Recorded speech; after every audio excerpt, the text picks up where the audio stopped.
Salut les millionnaires, j'espère que vous allez bien. Je suis l'auteur du livre Des bancs de la fac à l'indépendance financière. Donc si tu ne l'as pas encore lu et récupéré, c'est le moment puisque je te l'offre. Tu n'as juste à payer les frais de livraison, donc tout se passe dans la barre de la description. Et dans cette vidéo, je vais te parler de pourquoi j'ai choisi de créer une holding pour continuer à investir dans l'immobilier. Donc très intéressant ce sujet si tu es dans l'immobilier.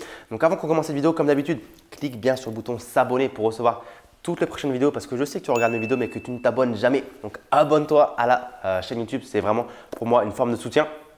Et également, lis la barre de la description puisque j'ai un petit cadeau pour toi. En plus du livre que je t'offrirai une formation dont je ne te révèle pas le contenu tout de suite. Je t'invite à aller voir mais tu trouveras tout dans la barre de la description. Donc lis-la bien en même temps que tu regardes cette vidéo.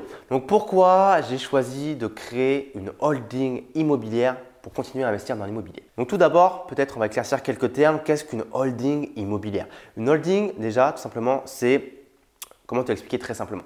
C'est un régime de société. Donc s'il y a des experts comptables qui vont m'écouter aujourd'hui, ils vont se dire « ouais, le mec, il explique ça n'importe comment ». Ouais, je vais faire vraiment très simple, histoire de démystifier les concepts encore une fois.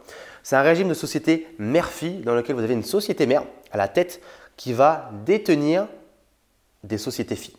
Donc par exemple, supposons que vous avez une SAS, une société commerciale à la tête, votre société holding, société mère, qui va détenir plusieurs sociétés filles.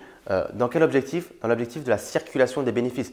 L'objectif, c'est d'éviter, de favoriser l'imposition, avoir une imposition qui est moindre et de favoriser la circulation, pardon, je n'ai plus parlé aujourd'hui, la circulation des bénéfices entre les différentes sociétés. Supposons qu'une société fille fasse des bénéfices que vous souhaiteriez remonter dans une autre société fille, eh bien, vous allez pouvoir faire circuler les bénéfices de cette société fille numéro 1 vers la holding, la société mère, que vous allez faire redescendre ensuite vers la seconde société fille. Pour des raisons X ou Y, encore une fois, la circulation des bénéfices, pourquoi vous le faites, ça vous regarde. Ça dépend de la nature de vos activités et de pourquoi une société a besoin de redistribuer des bénéfices à une autre société. Mais voilà comment ça fonctionne. Vous avez vraiment un régime qui a une imposition favorisée où ça va coûter beaucoup moins cher que si par exemple, vous aviez deux sociétés pour laquelle vous vouliez prendre les bénéfices d'une société pour la mettre dans une autre société, eh bien, ça vous coûterait beaucoup moins cher parce que si vous deviez faire ce scénario de transfert d'une société A vers une société B, vous devriez passer par votre personne physique, donc payer de l'imposition en personne physique, de l'IR, l'IS plus IR, et ensuite reverser dans l'autre société en tant qu'apport sur cette société, alors qu'en holding, tout fonctionne en interne. Donc, je ne sais pas si j'étais bien clair dans la définition d'une holding. Je sais que ce n'est pas forcément des termes faciles à apprivoiser quand on n'en a jamais entendu parler. Retenez bien que l'objectif principal d'une holding, c'est favoriser la fiscalité et la transmission des bénéfices entre les différentes sociétés qui sont imbriquées dans ce schéma de société mère, de société fille. Donc, tu le sais peut-être également ou pas, mais je suis expatrié moi aussi aujourd'hui en Estonie, à Tallinn, où je réside, à la capitale de l'Estonie, la Tallinn, juste à côté de la Russie. Je ne sais pas si tu situes bien, mais c'est dans le nord de l'Europe. Donc on a l'euro. Hein. Certains me disent « ouais, mais est-ce qu'il y a l'euro? Est-ce qu'il y a des routes? Est-ce qu'il y a des choses comme ça ?» Oui, je vous rassure, je n'habite pas dans un ghetto. Aucun souci là-dessus, rassurez-vous, ma vie n'est pas en danger. Donc je suis expatrié ici en Estonie, à Tallinn.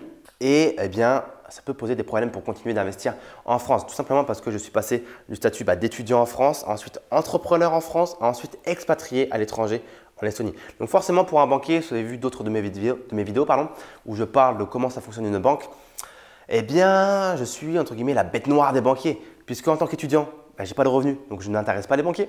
En tant que nouveau entrepreneur en France, je n'ai pas assez de bilan, donc je n'intéresse pas les banquiers.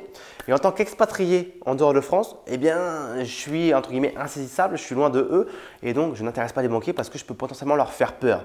Donc, eh bien, ça pose un problème si je veux continuer à investir en France. Donc là, tu vas peut-être me poser la question, pourquoi tu continues à investir en France finalement? Pourquoi tu n'investirais pas ailleurs, notamment en Estonie? Eh bien, tout simplement, si je fais le choix d'investir, de continuer d'investir en France, c'est pour des raisons de terrain, on va dire. C'est-à-dire que l'immobilier en France, je sais comment ça fonctionne, je sais comment ça marche. Je connais ma zone, je connais ma région, j'ai mon réseau là-bas. Je connais des agents immobiliers, je connais des chasseurs, je connais des notaires, experts comptables, des artisans. Bref, j'ai mon réseau et c'est beaucoup plus simple pour moi de continuer d'investir en France parce que je sais comment ça fonctionne et je n'aurais pas, j'ai pas besoin de rapprendre un tout nouveau marché.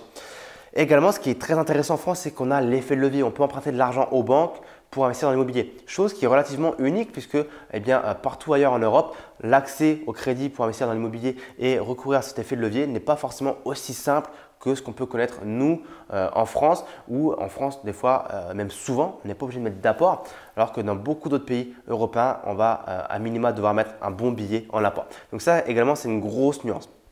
De plus, si je devais apprendre le marché immobilier ici en Estonie, alors voilà, c'est quelque chose que je fais aujourd'hui parce que ça m'intéresse et que j'ai des amis investisseurs en Estonie qui ont déjà investi ici en Estonie. Mais voilà, ça m'intéresse, mon immobilier, j'adore ça, c'est une passion. Donc ça m'intéresse de savoir combien ça coûte ici, comment ça marche, les notaires, comment ça marche, l'effet de levier, comment ça marche, les taxes, etc.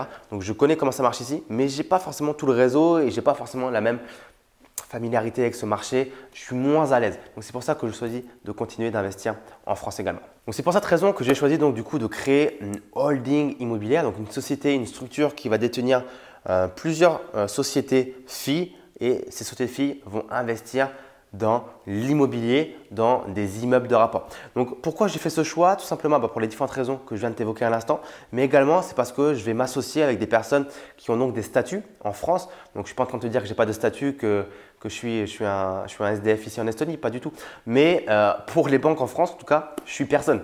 Petite anecdote, quand je suis allé voir une banque en France pour faire un petit peu un rendez-vous préalable sur cette création de structure, etc., il n'y a pas eu de souci, hein, le feu vert a été donné. Mais petite remarque du banquier, directeur d'agence quand même, mais il y a des bilans en Estonie. Donc voilà, le gars pense que j'habite potentiellement dans un endroit où c'est ghetto, c'est opaque, où les sociétés c'est un petit peu à l'arrache, il n'y a pas de bilan. Alors oui, il y a des bilans en Estonie, on a une obligation comptable vis-à-vis du fisc estonien. Donc chaque année, avec mon expert comptable, on envoie, avec mon comptable estonien, on envoie un bilan à l'administration estonienne pour montrer que la société elle est là, elle a fait ses comptes, etc., etc. Donc voilà, il y a des remarques comme ça un petit peu, mentalité française ou pas, c'est des petites remarques qui ressortent dès qu'on n'est pas dans les normes, dès qu'on n'a pas le CDI, des choses comme ça, dès qu'on n'a pas une société en France, on est un petit peu le poisson original, le poisson qu'on n'aime pas trop, donc on ne nous regarde pas trop. Donc c'est également pour ça, c'est pour m'associer avec des associés qui ont une situation en France et qui vont pouvoir montrer en façade la solidité financière de la structure, montrer qu'il y a des choses en France, qu'il y a des revenus en France et que c'est OK. Et puis moi derrière, je vais pouvoir m'assurer de faire le déroulé des opérations immobilières tranquillement et gérer avec les emprunts qu'on va pouvoir lever grâce à la situation des associés, donc en toute tranquillité. Donc voilà pourquoi je choisis de créer une holding et pourquoi ça peut être intéressant également pour vous d'en créer une. Retenez bien que c'est intéressant pour 3 raisons. Volonté de s'associer, volonté de grossir plus vite, plus gros, emprunter plus gros, parce que forcément dès qu'on a ce genre de structure, il y a des coûts de fonctionnement, c'est-à-dire qu'on emprunte plus gros et qu'on génère plus de cash également. Optimisation de la fiscalité, circulation des bénéfices, c'est vraiment ce que vous devez retenir lorsque vous voulez créer une holding dans l'immobilier. Donc j'espère que cette vidéo vous a plu, n'hésitez pas à me dire dans vos commentaires ce que vous avez pensé un petit peu de cette vidéo, de ce schéma fiscal. Est-ce que c'est quelque chose que vous avez déjà pensé à mettre en place? Si oui, est-ce que vous l'avez fait? Sinon, pourquoi vous ne l'avez pas fait? Et likez cette vidéo, commentez-la, partagez-la avec des gens qui sont intéressés par la fiscalité dans l'immobilier.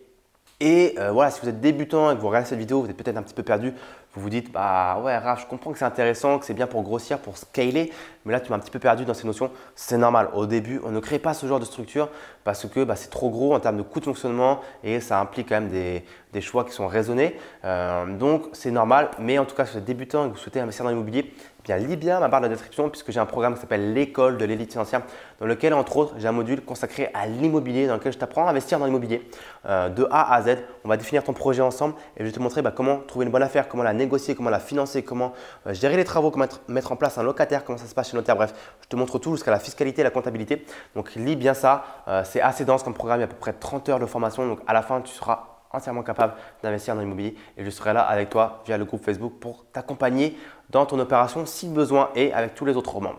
Je te dis à très vite. Merci de m'avoir écouté. Ciao, ciao.